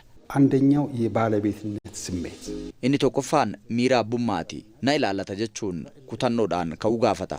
Inni lammaffaan immoo hundee rakkinichaa sirriitti erga beekanii booda mariidhaaf qophaa'uudha. Hunda caalaa wal kabajuun qaamni hundi jechuun mootummaan, uummanni, mormitoonni, siivil soosaayitii fi abbootiin amantii hundi tokkummaadhaan biyya tokko qabna jedhanii yaaduun faayidaa biyyaalessaaf dursa kennanii hiriiruutu barbaachisa. Duudhaalee fi maloota walitti bu'insonni itti hiikaman Itoophiyaa keessa jiran cimsuun ijaarsa biyyaatiif itti fayyadamuunis murteessaadha. ምሳሌ ምክክርን ተቋም fakkeenyaaf dhaabbata qorannoo marii hanga hundeessuutti deemuun ni danda'ama. Marii aadaa taasisuuf mana barumsaarraa jalqabee sirna barnootaa keessa akka galu gochuudha. Aadaa taasisuuf immoo inni jalqabaa hiika marii beekuu, namni nagaan rakkoo hiikuu akka danda'u, nagaan aadaa akka ta'u bakka hundatti lallabuu qofa osoo hin taane ta'anii jiraachuudha. Akka biyyaatti rakkoolee yeroo yeroon mudatan hiikuuf akkasuma wal dhabdee kaleessarraa har'atti caan hambisuun Itoophiyaa badhaate dhaloota boruutiif dabarsuuf koomishiniin marii biyyaalessaa hundaa'ee hojiilee adda addaa hojjechaa jira. Itoophiyaatti baroota dheeraadhaaf dirreen siyaasaa qormaata walxaxaa keessa tureera. Jijjiiramaasitti garuu dirreen siyaasaa bal'atee aadaan heddumina yaadaa keessummeessuu lafa qabachaa jira. Jijjiiramaasitti boqonnaan haaraan aadaa demokiraasii hirmaannaa uummataas mirkaneessu uumameera. Dhimma kanarratti immoo Abubaayyoo Kafaniitu qindeesse. Itoophiyaan baroota dheeraaf yaadama siyaasaa alarraa waraabamaniin raafamaa turteetti. Jijjiiramni bara 2010 akka biyyaatti dhufee garuu adeemsa maraamartoo siyaasaa biyyattiitti qaamni lama yaadama siyaasaa ofii isaaniitti alarraa waraabaniin tokko kan tokko fudhachuu didee biyyaa fi lammii itti gaggaa turaniitti boqonnaa godhee boqonnaa aadaa dimokiraasii haarawaa dirreen siyaasaas itti bal'atee fi heddumminni yaadaa itti keessummeeffamee fi keessummeeffamaa jiru uumeera. Dirreen siyaasaa jijjiiramaasitti baname namootaa fi qaamolee siyaasaa yaadama siyaasaa isaaniif qofa biyyarraa baqatanii waggoottaniif gara biyyaa akka hin galle dhorkaman hunda gara biyyaatti deebiseera. Jijjiiramaasitti dirreen siyaasaa bal'achuuf ibsituun gara biraa filannoo waliigalaa biyyattii jaaffaadha. Filannoo waliigalaa jaaffaa jijjiiramaasitti paartileen morkattootaa mootummaa filannicha injifatee faana akka biyya bulchanis taasisee biyyi kan waloo ta'uus mirkaneesseera. ሀገርን መምራት እኔ ብቻዬን እመራዋለሁ ብቻ ሳይሆን ani qofti biyya bulchuurra morkattoonnis yaada mataa isaanii qabu waan ta'eef isaanis haa hirmaachifnu hojiin jedhu hojjetameera. Mootummaan kun paartilee morkattootaa cimsanii isaan mormanii fi biyya alaa turan fa'aa uffaana hiriirsee waliin hojjetaa jira. Kutannoon kana caalu eessayyuu hin jiru. Mootummaan jijjiiramaa dirree siyaasaa wayita bal'isu madaa fi caba siyaasa darbe sophuun adeemsa siyaasaa biyya ceesisuu uumuu fi kan ture gamanaaf gamas irra dhaabachuun aadaa wal dhiibuu fi jidduutti biyyaaf lammii gaaga'uu hambisuu fi kan ture. Kanaafis biyyi olaantummaa yaadaan qofa akka ceetuu amanee dhaabbileen walabaas akka hundaa'aniif murteessee guyyaa jalqabaarraa hojjetaa tureera. Ammas hojjetaati kan jiru. ከለውጡ በፊት የነበሩት ምርጫዎች የይስሙላ ምርጫዎች ናቸው። Filannooleen turan fakkeessuu fi kan adeemsifamaa turan kan 1997 homaa hin jedhu ture. Ta'us innis firiin wayita ifoomu jeequmsa guddaatu uumamee ture. Jijjiirama asitti mootummaan filannoon walqabatee tarkaanfilee gurguddaa fudhateera. Tokko boordiin filannoo walaba akka ta'u hojjeteera. Dhaabbilee biroo irrattis akkasuma olaantummaan yaadaa qofti haa mo'atu yaada jedhu irratti bal'inaan hojjeteera. Itoophiyaan amma filannoo waliigalaa torbaffaa adeemsisuuf kan jirtu paartileen filmaata karaa nagaa fi diimokiraasiitti amanan miira itti gaafatamummaan filannichaaf qophaa'aa kan jiru. በሀገራቸው የፖለቲካ ፓርቲ መስርቶ ለህዝባቸው ፖለቲካቸውን ሽጦ paartileen siyaasaa paartii mataa isaanii hundeessanii yaada isaanii uummatatti gurguratanii biyya bulchuuf hanga ta'etti kan isaan dorgoman isaanis uummata isaan kabajee fi biyya carraa isaaniif kenniteef nagaa kennuu qabu. Miira itti gaafatamummaan hojjechuu qabu. Yoon injifachuu baadhe biyyi haa jeeqamu hiriira baa yaada jedhu keessaa bahuu qabu. ህዝብም የተወሰነውን መብቱን ለመንግስት አሳልፎ የሚሰጥበት filannoo jechuun uummannis mirga isaa muraasa dabarsee mootummaaf kan kennudha. Mootummaanis tajaajiluuf waadaa kan itti galudha. Kanaafuu uummanni bahee hin filatu taanaan boru qaamni hin filatamne bahee yoo isa bulche balleessan kan isaati jechuudha. Kanaafuu dammaqinaan hirmaachuun sirrii ta'a. Paartilee fi qaamoleen siyaasaa yeroo kamuu adeemsa karaa nagaa biyyaa fi lammii ceesisuuf kutannoo hin raafamne qabaachuudha kan qaban. Nageenyummaa fi haqa qabeessummaa filannoo keessatti gaheen paartilee siyaasaa murteessaadha. Paartileen siyaasaas immoo gahee isaanii kana hubachuudhaan filannoo gaggeeffamu haqa qabeessaa fi dimokiraatawaa taasisuuf itti gaafatamummaa isaanii kana qixaan baachuu akka qaban manni maree paartilee siyaasaa Oromiyaa hubachiiseera. Manni maree paartilee siyaasaa naannoo Oromiyaa paartilee siyaasaa miseensa mana marichaa ta'aniif leenjii kennee jira. Mabeetta Shoome. Biyya tokko keessatti filannoo haqa qabeessaaf bilisa ta'e gaggeessuuf hirmaannaan paartilee siyaasaa tokkoon adeemsa filannoo gaggeeffamu keessatti murteessaadha. Kana bu'uura godhachuun ammoo manni maree paartilee siyaasaa naannoo Oromiyaa paartilee miseensummaan of jalaa qabuuf leenjii hubannoo gabbisuu kenneera.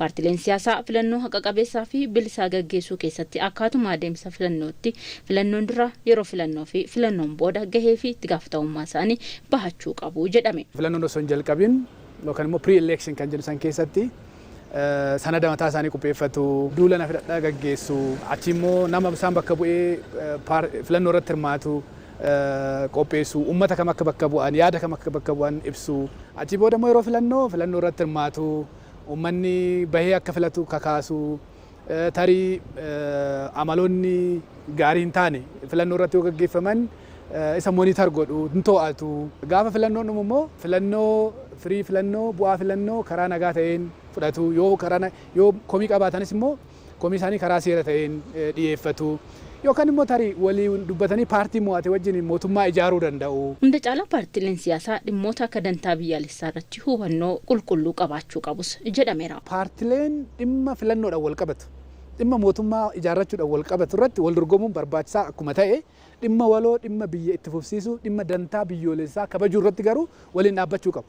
Waliin dhaabbachuu dhabuun mataan isaa biyya kaaduudha kun yaa ifa biyya ganuudha so sirriitti waliin hubachuun barbaachisaadha sirriitti waan kana qaaccessanii garaagarummaa isaa adda baasanii irratti hojjechuun barbaachisaadha. Adeemsa hanga ammaatti gara filannootti taasifamaa jiruun paartileen gahee isaanii beekuun itti gaafatamummaa kana bahatan akkuma jiran paartileen muraasni hanqinni rakkoolee hundaaf quba walitti qabu ni mul'atas jedhan paartilee leenjicha irratti hirmaatan.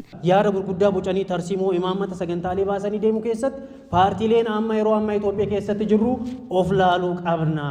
Yaada gurguddaa kaasuu qabna. Biyyi keenya yeroo ammaa kana keessatti rakkoo nageenya inni irraa filannoo gaggeessuudhaaf hin dandeenye baanii galuuf hin dandeenye inni kaasaa jirra. Maali hundeen sun? Dirqama mootummaadhaa qofa kan namoo nuyi harka keessaan qabu. Aktiivizimiin harka keessaan qabu. namni yaada isaa gabaatti baafataa jira. Akkuma baanee dubbataa jirru kana namni maanifeestoo isaa, ejjennoo isaa, imaammata isaa, tarsimoo isaa ibsaa jiru kana yeroo filannootti immoo uummanni waan dhaga'e kana hojiirra oolchuudhaaf kun naaf mala jedhee dhiibbaa tokko malee filachuu danda'utu irra jira. Kana immoo paartileen siyaasaa hundinuu kabajuutu irra jira waan ta'eef kanarratti hundumtuu of ilaaluun nurra jira. Paartileen siyaasaa dhimmoota dantaa biyyaalessaa irratti ejjennoo wal fakkaataa qabaachuu akka qabanis keera. Ijaarsa biyyaatti ijaarsa waloota irratti waliin hojjechuun akka diinaatti waan nama laalchisu miti. Aadaa siyaasaa akkasaan keessaa bahuu qabna. Obbo Solomoon Taaffasaa walitti qabaa mana maree paartilee siyaasaa naannoo Oromiyaati. Paartileen siyaasaa miseensa mana marichaa ta'an filannoon gaggeeffamu filannoo haqa qabeessaa fi bilisaa akka ta'u gochuuf itti gaafatamummaa baachuu qabu kan jedhan yommuu ta'u dhimmoota dantaa biyyaalessaa irratti ejjennoo ifa ta'ee fi wal fakkaatu qabnas jedhanii jiru. መንግስት እንደ መንግስት ስራውን ይወጣል። Nageenyummaa fi haqa qabeessummaa filannoo keessatti mootummaan gahee isaanii bahata. Nuti garuu akka paartii siyaasaa fi ijaarsa sirna dimokiraasii keessatti gahee nama bahatutti itti gaafatamummaa bahachuu qabna. Alaala teenyee komii kaasurra itti dhiyaannee qaama furmaataa ta'uutu dirqama. Kaayyoon keenya karaa dimokiraatawaan aangoo qabachuu hanga ta'etti odeeffannoowwan nageenya fi dantaa biyyaalessaa jeeqan hunda irratti akka mana marii kanaatti ejjennoo wal fakkaataa qabaachuu qabna. ከዚህ ቤት መውጣት መቻል አለብን። Jiraachuu paartilees ta'e filannoo gaggeeffamuuf bu'uurri waan hundaa nageenya ta'uu hubachuun furmaata rakkoo kanaaf mootummaa cinaa dhaabbachuunis murteessaadha jedhameera. Magaalaa Finfinneetti wiirtuun tajaajila iddoo tokkoo Addis Masoobitti quufinsa tajaajilamaa mirkaneessaa jiraachuu kantiibaa Adaanech Abeebee himani. Kantiibaa Adaanech Abeebee magaalaa Finfinnee kutaa magaalaa Lidataatti wiirtuu tajaajila iddoo tokkoo Addis Masoob sadaffaa hojii eegalchiisaniiru. Ababaayyuu Kafanii. Bulchiinsi magaalaa Finfinnee wiirtuu tajaajila iddoo tokkoo Addis Masoob sadaffaa hojii eegalchiise. Kantiibaa magaalaa Finfinnee Adaanech Abeebee kutaa bulchiinsa Lidataatti wiirtuu ammayyaa tajaajila iddoo tokkoo Addis Masoob gama abbaa darbee torbaa irratti kennamuudha hojii kana eegalchiisan. Kantiibaa Adaanech saganticha irratti haasawaa taasisaniin tajaajilli iddoo tokkoo baasii fi dhamaatii jiraatota hir'isuun tajaajila siyaasaa fi qulqulluu kennuuf dandeessaa jiraachuu himan. በሁለቱ ክፍለ ከተሞች ላይ በቦሌ በአራዳ እንዲሁም Kutaalee magaalota lamaanitti Boolee fi Araadaatti akkasuma wiirtuu muummeetti hanga ammaatti tajaajilamtoonni 100 fi 20 tajaajila argataniiru. Galmeetti quufinsaa galmeessanii bahaa waan jiraniif harki 98 tajaajila argateetti quufee jiraachuudha mallattoo isaaniin kan agarsiisan. Wiirtuun tajaajila iddoo tokkoo Lidataatti hojii eegalchiifame kun tajaajila dhaabbilee 20 fi tajaajiloota garaagaraa 112 bakka tokkotti kennuuf kan dandeessisuudhas jedhan. Finfinneetti tajaajilli wiirtuu tokkoo Addis Masoob kenna tajaajila magaalaa Finfinnee walxaxaa waggootanii malaamaltummaa fi hojimaata badaarraa bilisa baasaa jiraachuudha kan himan. ከእንግልት አትርፈውታል። Tajaajilamaa dhamaatirraa hambiseera. Hojimaata badaarraa baraareera. Tajaajila masoobiin uummanni akka kanaan dura mallaqa malaamaltummaa akka kaffaluuf hin gaafatamu. Kunis gonkumaa hin jiraatu. Kun ta'uu waan hubanneefis wiirtuuwwan hafan biroos saffisaan hojii eegalsiisuuf ni hojjetama. Kantiibaa Adaanech wiirtuuwwan kunneen aadaa hojii haaraa uumu jedhanii akka amananis himaniiru. አዲስ የስራ ባህልን አዲስ የአገልግሎት የመስጠት ባህሪን እንድናዳብር ያደርገናል። Aadaan hojii haaraan ni uumama jennee abdan. Aadaan tajaajila haaraa akka dagaagu ni taasifama. Aadaa hojimaata badaa kanaan dura ture ni hambisna. Rakkoon tajaajilamaa kabajuu dhiisuu kana dura ture kana booda itti fufa jennee hin amannu. ያለማክበር ችግር አይቀጥልም የሚል ጽኑ እምነት አለን። Baatiiwwan itti aananittis wiirtuuwwan dabalataa hojiitti galaa akka adeemanii fi baatii dhufu dhumarra walumaa galatti wiirtuuwwan tajaajila iddoo tokkoo magaalattii yookaan Addis Masoob 11 guutumaan guututti hojii akka eegalan kan himame. Wiirtuuwwan kunneenis sirna dijitaalaan kan walitti hidhaman hojjetaafis iddoon hojii mijataan fakkeenyaaf iddoon oolmaa daa'immanii addatti kan qophaa'ee fi ta'uun himameera. Oduudhuma walqabatuun tajaajilli iddoo tokkoo Masoob sirna bulchiinsa dijitaalaa fooyyessuudhaan Itoophiyaan Afrikaarra sadarkaa duraa irratti akka argamtu dandeessisaa jira. Tajaajilli iddoo tokkoo Masoob tajaajilamtootaaf tajaajila si'ataa uumuun oomishtummaa biyya keessaa jajjabeessuu keessattis shoora olaanaa baachaa jira jedhameera. Seenaa Sangirmaa. Itoophiyaatti dhaabbileen mootummaa waggoota dheeraaf hojimaata duubatti hafaa fi biirokiraasii walxaxaa abdii nama kutachiisan ta'uun beekamu. Hojimaanni duubatti hafaa fi harkifataan kun tajaajilamtoota baasiin malleef saaxiluu irra darbee malaammaltummaaf haala mijataa uumeera.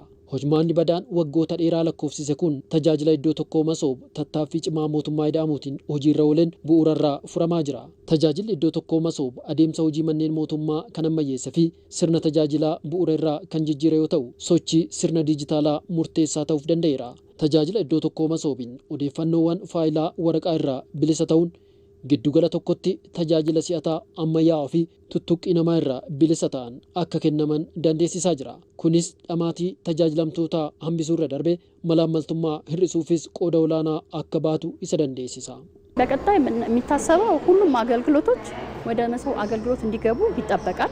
Fuulduratti wanti yaadamaa jiru tajaajiloonni hundi gara tajaajila iddoo tokkoo masoobitti akka dhufantu eegama. Dhimmi biraan dhimma tajaajila moobaayiliiti. Kana jechuunis tajaajilamaan as dhufuun osoo irra hin eeggamne nuti gara tajaajilamaa dhaquun tajaajila akka kenninu kan nu dandeessisudha. Dabalataanis lammiileen hundi bakkuma jiran irraa tajaajila karaa moobaayilaan akka argatan kan dandeessisudha. ሁሉንም አገልግሎቶች እንዲያገኙ ለማስቻል ስራዎች ጀምረናል ማለት ነው። Coomsi damee tajaajilaa Itoophiyaatti hojiirra oolaa jiru kun lammiileen tajaajila si'ataa baasii xiqqaa fi dhamaatii malee akka argatan taasisuu qofa osoo hin taane oomishtummaa biyyaas daran si'oomseera. Hojmaanni kun teeknooloojii ajaa'ibsiisaa riqicha masoob jedhamuun beekamuun kan raawwatamudha.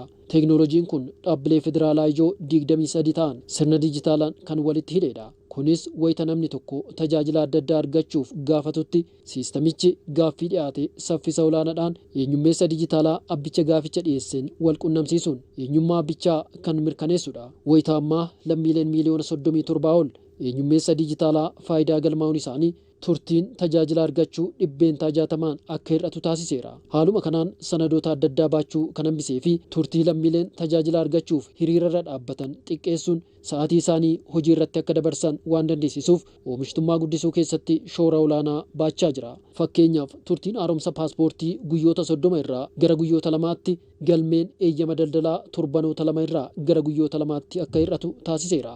ፓስፖርቴ ጊዜው ስላለፈ ለመውሰድ ነው። Paaspoortiin koo yeroon waan itti darbeefan haaromsuuf dhufe yeroo jalqabaafan dhufe baay'ee natti toleera. Kun hundaafuu muuxannoo gaarii ta'uu qaba. Akkanumatti itti hafuuf baay'ee namatti tola. የመጣሁበት ጉዳይ ለማስፈጸም ነበረ። የተለያዩ ዶክመንት ይዤ ነው የመጣሁት። dhimmoota adda addaa raawwachiisuufan dokumentii adda addaa qabadhee dhufe baay'ee namatti tola. Tajaajila hunda bakka tokkotti argadheen jira. Hojiin kun caalmaatti osoo babal'atee fi barateen jedha. Masoob irratti kaffaltii irraa eegalee tajaajilli hundi bakka tokkotti kennama. የተለያዩ ነገር ከክፍያ ጀምሮ ሁሉ ከኮፒ ጀምሮ ከጽሁፍ ጀምሮ ማንኛውም ነገር ጨርሼ ወጥቻለሁ እና ይሄ ነገር ሌላ ቦታ ላይ ቢለመድና ቢስፋፋ ናሽናል አይዲ ፋይል ለማስተካከል ነበር የመጣሁት። Faayila eenyummeessa dijitaalaa sirreessuuf hin dhufe tajaajilli jiruu simannaarraa eegalee gaariidha. Haalli itti nama keessummeessan isa kanaan duraarraa adda yoo baay'ate daqiiqa 10 caalaa natti hin fudhanne. Tajaajilli iddoo tokkoo masoob malaammaltummaa fi hojmaata badaa dhamaatii lammiilee hir'isuuf dandeessisuudha. Kunis tajaajila hojiin akka harkifatu taasisee fi tajaajila sirnaan hojii raawwatu adda baasuuf kan dandeessisuudha. Ta'es garuu rakkooleen akka adda ciccitiinsa intarneetaa fi hanqinni dandeettii dijitaalaan wal qabatan dhimmoota hojii dabalataa barbaadanidha. Hanqinoota kanneen hambisuuf ammoo leenjiin koodaroota miliyoona 5 fi tarsiimoon dijitaala Itoophiyaa 2030 hojiirra oolaa jiru. Manni maree bakka bu'oota uummataa wixinee labsii liqiiwwan hojii misooma waaraa garaagaraa fi tajaajila fayyaatiif oolan raggaasiseera. Manni marichaa yaa'ii idilee isaa 12ffaa har'a taa'eera. Saxxoota Shoomeen. Manni marii bakka bu'oota uummataa yaa'ii idilee 12ffaa taa'een labsiiwwan wixinee liqii misooma itti fufiinsa qabuu garaagaraa raggaasiseera. Waliigaltee liqii baankii Kooriyaa Ekspoort Impoortii fi mootummaa Itoophiyaa bittaa meeshaalee tajaajila yaalaaf oolu sarara daddabarsa anniisaa elektirikaa, waliigaltee liqii mootummaa Faransaay fi mootummaa Itoophiyaa anniisaa haaromfamaa fi dijitaalaayzeeshinii, liqii misooma magaalaa fi seeftineetii waldaa misooma addunyaa fi mootummaa Itoophiyaa gidduutti taasifame irratti mari'achuun kan raggaasise. Miseensonni mana marichaas maallaqni liqiin argamu guddina saffisaa biyyattiin eegalteef murteessaa akka ta'e dubbachuun hojiirra oolmaa isaa hordofuun akka barbaachisuuf himan. ይሄ ብድር በጣም ወሳኝ ብድር ነው። ቅድም እንዳልኩትም የጤና ስርዓቱን liqiin kun sirna fayyaa biyyattii jabeessuu keessatti qooda guddaa qaba. Qulqullinaa fi tajaajila fayyaa saffisiisuu danda'a. Haa ta'u malee liqiin kun birmadummaa liqii biyya keenyaa gaaffii keessa galchuu hin danda'u. እውነት ነው የሀገራችን የግዢ አዋጅ አለ የተጠቃለለ የግዢ አዋጅ ባለፈው ዓመት አጽድቀናል። ለብሲን ስርነ ቢታ ብየቲ በረደር ቢረገኝ ጅራ ለብሲን ቢታ ኩን ኤጉምሰ ፈያ ፊ ዳብሌ ሚሶማፍ ቀጀልፈምነ አዳ አከ በውኔ አጀጃ ጋፊን ኩኒስ ከናን ኬሱሜፈማ ከነ ሁርደፈሜስ ለብሲ ጅሩረት ዋን እንዳኤፍ ለብሲ ቢታ ኬኛን ወልትስ ሂንቡ ሊቂን kun bifa faayidaa biyyaalessaa fi walitti dhufeenya biyyoota lamaan cimsuun kan hojjetame qajeelfama raawwiis ni qaba. እስካሁን ድረስ ምንም አይነት የመብራት ሁኔታ ያላዩ እንደ ወደታች ስንወርድ ትምህርት ቤቶቻችን ጭምር ዛሬ ድረስ ብዙ አካባቢዎች ላይ ያሉ ትምህርት ቤቶች hanga ammaatti manneen barnootaa dabalatee iddoo ibsaan hin qaqqabne ni jira. Manneen barnootaa sadarkaa lammaffaa 12 ani bakka bu'ee ibsaa hin qabani. Kanaaf liqii argamu kanaan waliin gahinsa anniisaa elektirikaa irratti bifa haqa qabeessa ta'e gochuudhaaf maal gochaa jirtu? በሀገራችን በርካታ የኃይል ማመንጨት ስራዎች እየተሰሩ እንደሆነ ይታወቃል። ግን ደግሞ ነባር ግሪድ ሲስተሞቻችን ያረጁ akka biyyaatti anniisaa guddaa maddisiisuuf hojiin hedduun hojjetamaa jira. haa ta'u malee sararri daddabarsa ibsaa dulloomuun tajaajila qixa barbaadamuun kanneen hin kennine ni jiru. Liqiin kun kanaaf fala. Humni elektirikaa bifa haqa qabeessa ta'een dhaqqabamaa gochuuf hordoffii kan taasisudha. Kana milkeessuuf seektarichi karoora biyyaalessaa qabatee hojjetaa jira. ያለ ከተሞች ልማታዊ ሶፍትኔትና ስራ ፈጠራ ፕሮጀክት ማስፈጸሚያ የሚሆን Piroojeektii carraa hojii fi seeftineetii magaalaaf oolu doolaara miiliyoona 100 fi miiliyoona 84 fi 100 liqii salphaa sadaffaa waldaa misoomaa idil-addunyaa waliin mallatteeffamedha. Liqiin argame magaalattii hojii misoomaa seeftineetii bal'isuu, carraa hojii dargaggootaa guddisuu fi namoota deeggarsa kallattii fedhaniif akkasumas namoota jireenya isaanii daandiirra taasifatanii fooyyessuudhaaf kan gargaarudha. Manni maree bakka bu'oota uummataa yaa'ii idilee 12ffaa bara hojii 5ffaa taa'een wixinee labsii gumruukaa fooyyessuuf dhiyaate koree dhaabbii dhimmichi ilaallatuuf dabarseera. Itoophiyaan damee albuudaa qaama ijaarsa dinagdee damdaneessaa keessaa tokko taasifachuun xiyyeeffannaan irratti hojjechaa jirti. Jijjiirama akka biyyaatti taasifame hordofee utubaalee dinagdee keessaa tokko taasifamuudhaan xiyyeeffannaa olaanaadhaan irratti hojjetamaa kan jiru dameen albuudaa guddina dinagdee biyyaaf gahee olaanaa bahachaas jira. Seenaa Sangirmaa. Jijjiirama akka biyyaatti taasifame hordofee utubaalee dinagdee keessaa tokko taasifamuun xiyyeeffannaan irratti hojjetamaa kan jiru dameen albuudaa guddina dinagdee Itoophiyaaf shoora olaanaa baachuu irratti argama. Xiyyeeffannaa misooma damee albuudaaf kennameen alergiin oomisha albuudaa dabaluun galiin sharafaalaa damicha irraa argamu sadarkaa olaanaadhaan fooyya'uudha dubbatan ministeerri albuudaa ኢንጂነር ሀብታሙ ተገኝ ባለፉት የለውጥ መንግስት ከመጣ ጀምሮ ይሄ ዘርፍ በጣም ከፍተኛ ትኩረት የተሰጠው ነው። mootummaa jijjiiramaa booda dameen albuudaa xiyyeeffannaa olaanaa argateera. Utubaalee dinagdee keessaa isa tokkodha. Kan ji'oota torbaa darbanii qofa yoo ilaalle alergiin keenya isa kan bara darbee yoo wal fakkaatu caalaa dhibbeentaa 27 dabaleera. Maallaqaan yoo ilaalle immoo isa kan bara darbee yeroo wal fakkaatu dhibbeentaa 88 oliin guddateera. Kunis doolaara biliyoona 3 olidha. Maallaqni kun isa kana dura Itoophiyaan oomishaa akka bunaa, midhaan dheedhii, beelladootaa fi kanneen biroo erguun argachaa turtedha. ቡናንም ጥራጥሬንም የቁም እንስሳትንም ልከን ስናገኝ የነበረው ነው። xiyyeeffannaan misooma damee albuudaaf kenname alergii dabaluu qofa osoo hin taane oomishaalee alaa galan kan biyya keessan bakka buusuus kan dabalatudha. Gama kanaan milkaa'inni argamaa jiru daran abdachiisadha jedhan ኢንጂነር ሀብታሙን በዋናነት በዚህ ዘርፍ የሚጠበቁት ሁለት ነገሮች ናቸው። አንዱ ኤክስፖርት ነው። በኩል በሆነ ሁኔታ ከሱ adda durummaadhaan damee albuudaarraa dhimmoota gurguddaa lamatu eegama. Inni jalqabaa alergii dabaluudha. Dhimmi lammaffaan galteewwan tarsiimaa ta'an biyya keessatti oomishuu danda'udha. Fakkeenyaaf simmintoo guutummaa guututti biyya keessatti oomishuu. Kana dura simmintoo alaa galchaa turreerra. Dabalataanis dhagaa cilee, seeraamikii, marbilii, boba'aa, xaa'oo, sibiilaa fi kanneen biroo biyya keessatti oomishuun kan alaa galuun bakka buusuun dhimma xiyyeeffannaan irratti hojjetamaa jirudha. Kanneen milkeessuu fi nyaataan of danda'udha. Biyya tokko biyya birmadummaa mirkaneeffatte kan ishee jechisiisu. Kana milkeessuun alergii dabaluu caala baay'ee murteessaa waan ta'eef xiyyeeffannaan irratti hojjetamaa jira. Gama kanaatiin hojii baay'eetu hojjetamaa jira. Kanneen milkeessuu dandeenyes ni jiru.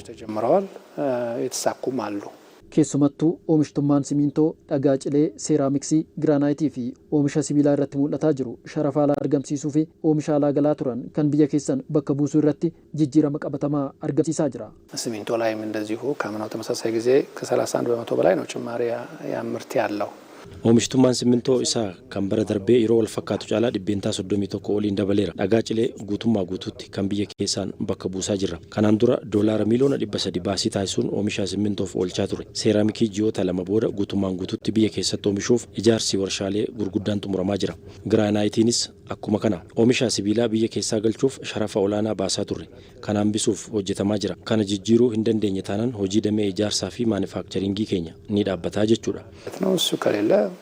ያው በማኑፋክቸሪንግም በኮንስትራክሽን ኢንዱስትሪ ያለ ስራችን ይቆማል ማለት ነው። ወርሻን ጣኦ ቡባፊ ከነም ብሮ ብየ ከሰተ የገለሙን ኢሳኒ ፋይዳን ጉዲነ ወሊገላ ብያ ፈርገምሲሰን ደረኖላና ተውሲማን ኢንጂነር ሀብታሙን ሲግኒፊካንት የሆኑ ስራዎች ናቸው የተሰሩ ያሉት። ነዳጅ ለምሳሌ ደሜ አልቡዳ ረት ሆጂ ጉርጉዳቱ ሆጀተማ ጅራ ፈከኛፍ ቡባፊ ጣኦ ብየ ከሰተ ኦሚሹ ደንደውን ኬኝ ሸረፋላ ቢሊዮና ሄዱ ኦሚሽቻ ብየ ከሰ ገልቹፍ ባሳ ቱሬ ኑራ ሀምቢሳ ኩን ባሲ ዶላራ ቢሊዮና ቶርባ ዮካን ሰዴት ከንተውዳ ዲሞታ ከነ ሁንደረት ሆጀተማ jira keessumattu warshaaleen haaraan eegalamuun ijaarsarra jiran faayidaa guddaa kanneen argamsiisanidha. ትልቅ ፋይዳ ያላቸው ናቸው.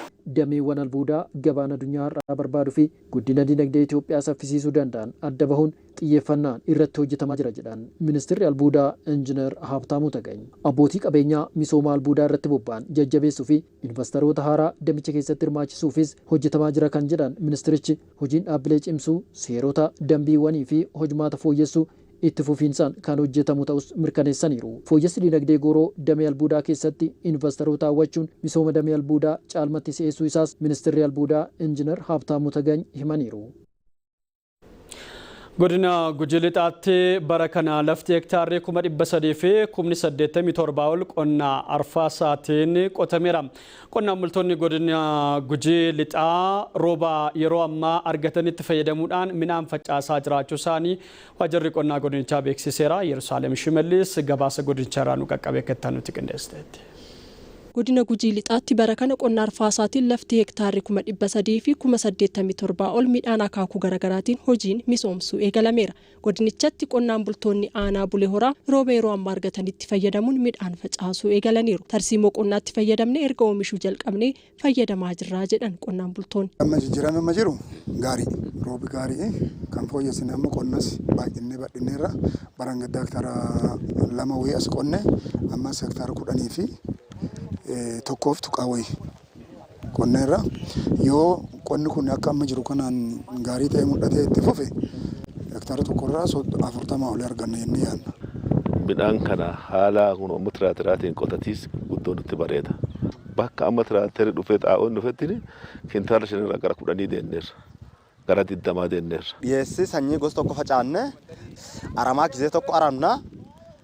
Kabbaa tokko teenaan garagaraan ta'u kilaastera akkasuma walitti dhiyeessinuuni gaafa haamaa gisee tokko haamna gaafa callaa gisee tokko calleeffannee arganna galii nuwwanni nuti walta'innaan gurmaa'inaa hojjannuu fi gabaa irra baafannee gurgurachuu fi dhiyeessii mootummaan bifa akka tokko ta'een dhiyeessii tokko waan ta'eef mootummaan nurraa dhufee fuudha akkaataa kanaan faayidaa isaa arganne. Itti aanaan bulchaa fi itti gaafatamaa waajjira qonnaa fi lafa aanichaa Iyyoob Zarihuun aanichatti hanga ammaa lafa hektaara 23 irratti midhaan gosa adda addaa faca'uu himan. Bara kana qonna arfaasaatiin lafa hektaara 59 fi 683 qotachuuf karoorfanne hanga ammaatti facaasaa gara hektaara 50 fi 23 facaasaa raawwanne waliigala qonnaan bulaa 72 fi 248 fayyadamaa kan ta'an jechuudha. Itti gaafatamaa waajjira qonnaa godina Gujii Lixaa obbo Tukee Annaa lafa hektaara 300 fi 87 ol qonna arfaasaatiif qophii akka ta'e dubbataniiru. Tursinee nutillee qophii lafaatii fi facaasaa kenna jalqabnee jirra. Lafa hektaara 300 fi 87 karoora keenya raawwiin hanga ammaa nuti raawwanne naannoo parsantii 65ti. Naannoo 200 fi 16 facaasnee jirra jechuudha. Kana keessaa guyyaa irraa ka facaasaa jirru qamadiidha. Qamadiin akkuma biyya keenyaatti oomishee hektaara 65 karoorfannee jirra jechuudha qamadii irratti. Kana waan ta'eef qamadiillee naannoo parsantii 70 oliin karoora arfaasaa keenya raawwannee jirra. Qonnaan bultootaaf leenjiin hubannoo kennuu fi galteewwan qonnaa kennamaa jiraachuu waajjira kominikeeshinii godina Gujii Lixaatu gabaase. Bara kana alergii irraa oomishaalee hortiikaalcharii irraa galiin doolaara miliyoona 500 ol argameera. Agarsiisa oomisha hortiikaalcharii irratti xiyyeeffatee qopheessummaa ministeera qonnaatiin magaalaa Finfinneetti taa'ameeti kan jiru Muktaar Abdallaa. Agarsiisa qooda fudhattoota damee hortiikaalcharii biyya keessaa fi alaa hirmaachise kana irratti kan argaman ministeer deetaan ministeera qonnaa Dr. Soofiyaa Kaasaa Itoophiyaan haalota mijatoo damichaaf oolan gaarii qabaachuu eeruun biyyattiin alergii damichaarraa Afrikaarraa yeroo dhiyootti akka dursituuf xiyyeeffannoon hojjetamaa jiraachuu himaniiru. Itoophiyaan Afrikaarraa Keeniyaatti aanuudhaan biyya habaaboo alatti ergitu ishee lammaffaadha. Waggoota muraasa booda oomishtoonni damichaa Afrikaarraa Itoophiyaa tokkoffaa akka taatuuf waadaa galanii hojjetaa jiru. Waggoota 10 booda mootarii alergitoota addunyaa sadarkaa duraarra jiran keessaa tokko taana jennee amanna. Sababni isaa immoo Itoophiyaan kanaaf haala mijataa gaarii qabdi waan ta'eef.